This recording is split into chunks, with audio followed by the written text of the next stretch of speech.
Hello সবাইকে, আসসালামু আলাইকুম। কী অবস্থা? সবাই কেমন আছেন? আজকে হচ্ছে 13 তারিখ। আপনাদের সাথে একটা বিষয় শেয়ার করতে চলে আসলাম। আমি আসলে আমেরিকা যাচ্ছি। আমেরিকা ভিসার জন্য দাঁড়িয়েছিলাম, সেটাই আপনাদের সাথে শেয়ার করব। সেটা হচ্ছে বাপরে বাপ! কেন এই কথাটা বললাম জানেন? আমেরিকা ভিসা আসলে এটা হচ্ছে ইন্ডিয়ার ভিসা প্রসেসিংয়ের জন্য গিয়েছিলাম আমি, নব, নিফরা, সোনা। যেহেতু আমরা 3 জনই একটা বাইরে যাওয়ার জন্য চিন্তা করতেছি, তো ভিসা প্রসেসিং করার জন্য একটু আগে যেতে হয়, প্রায় 2 মাস সময় লেগে যায়। এই কারণে আজকে ইন্ডিয়া ভিসা প্রসেসিং করতে গিয়েছিলাম। এটা হচ্ছে যমুনা ফিউচার পার্কে। বাপরে বাপ! আমি আপনাদেরকে কী বলবো, মনে হচ্ছে আমেরিকা, কানাডা, অস্ট্রেলিয়া ভিসা পাইতেও এত কষ্ট করতে হয় না। ইন্ডিয়ার ভিসা প্রসেসিং, ইন্ডিয়ার এগুলো কাজ করতে যতটা কষ্ট, এটা আমি আমার অভিজ্ঞতা থেকে আপনাদের সাথে শেয়ার করলাম।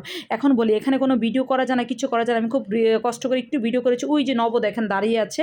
নব হচ্ছে আমি আর নিফরা সোনা গিয়েছি, আমাদেরকে ওরা বলছে আপনারা একটু পরে, আপনারা একটু সাইড করে দাঁড়া থাকেন। ওখানে আসলে কোনোভাবেই দাঁড়াতে, দেখেন কী পরিমাণ সিরিয়াল।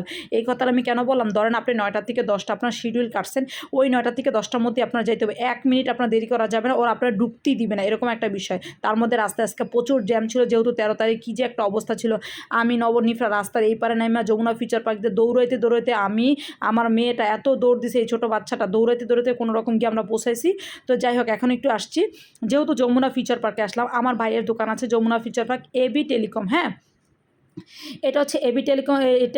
টেলিকম এটা হচ্ছে লেভেল 4-এ জুন ডি। হ্যাঁ, ডি ফর ঢাকা। হ্যাঁ, শপ নাম্বার হচ্ছে 17/A2। তো এটা হচ্ছে, এটার নাম হচ্ছে আপনার এবি টেলিকম। এটা খুব সহজে চিনতে পারবো, ওখানে একটা রবি কাস্টমার কেয়ার আছে, এটা লেভেল 4-এ।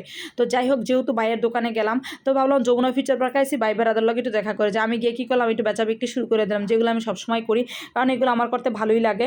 ভাবলাম যে আমি একটু দেখি না সেলস গার্ল হইলে কেমন লাগে, যেহেতু সব কিছুই করতে পারি। আইসক্রিম বিক্রি করতে পারি, তারপরে হচ্ছে জালমুড়ি বিক্রি করতে পারি, তো হচ্ছে মোবাইল বিক্রি করলে কি সমস্যা বলেন? তো এই জন্য ভাবলাম একটু চেষ্টা করি। আমার ভাই তখন আসেন না দোকানে, অবশ্যই চলে আসছে। আমার হচ্ছে দুই ভাই দোকানে ছিল। আমি, নিফরা তো খুবই খুশি তার মামাদেরকে দেখা। এই যে আমার এই 2 ভাই পাশাপাশি, একটা হচ্ছে বাবু আর একটা হচ্ছে রেদওয়ান, দুজনই আমার ভাই। তো ভাইদের সাথে একটু কথা বলতেছিলাম। ওদের দোকানে দেখলাম ঈদের কালেকশন অনেক ভালো আছে। তো আপনারা যারা ঈদের কালেকশন, নতুন মোবাইল হাতে নিতে চান ঈদের উপলক্ষে, বা ঈদের পরে যেতে চান, আপনারা হচ্ছে অবশ্যই যমুনা ফিউচার পার্কে হচ্ছে লেভেল 4-এ চলে যাবেন। এটা হচ্ছে এবি টেলিকম দোকানে। আমার হচ্ছে নামটা বললেন, অবশ্যই একটা ডিসকাউন্ট পাবেন। যে দেওয়ান ফারজানা আপুর কথা বলে একটা ডিসকাউন্ট দিবে, যেহেতু আমরা ভাই বেরাদর মানুষ। আমার আপন ভাই, কিন্তু ভাই বেরাদর বলতে অনেক দূরের কিছু বুঝবেন না, কিন্তু একদম কাছের ভাই বোন, ঠিক আছে? তো যাই হোক, আমি আমার বাইরে বলতেছি, ভাই এগুলোর দাম কেমন একটু বল। ওর কাছ থেকে একটু শুনতেছিলাম, বিষয়টা হচ্ছে এরকম। তো যাই হোক, আপনাদের সাথে একটু শেয়ার করলাম। প্রাইসটা হচ্ছে অত বেশি ছিল না, বাট এটা আমার খুবই ভালো লাগছে। ওখানে হচ্ছে আপনারা সব টাইপের মোবাইল পেয়ে যাবেন, আইফোন থেকে শুরু করে। তো আমি আমার বাইরে বলতেছিলাম, আমি আর এই টাইপের মোবাইল টোবাইল কিনবো না ভাই। আমি যদি কিনি এখন থেকে আইফোন কিনবো, এই নর্মাল কোনো ফোন আমি কিনবো না ভাই। বিষয়টা হচ্ছে এরকম। এগুলো বলতেছিলাম, ওরা খুব হাসাহাসি করতেছিল যে আমি আর কোনো নর্মাল ফোন কিনবো না। এটা হচ্ছে C63 হচ্ছে রিয়েলমি, একটা হচ্ছে সেট। এই সেটটা কিন্তু আমার খুব ভালো লাগছে, বাট ওই যে বললাম না, এখন আমার আর কোনো ভালো লাগা কাজ করবে না।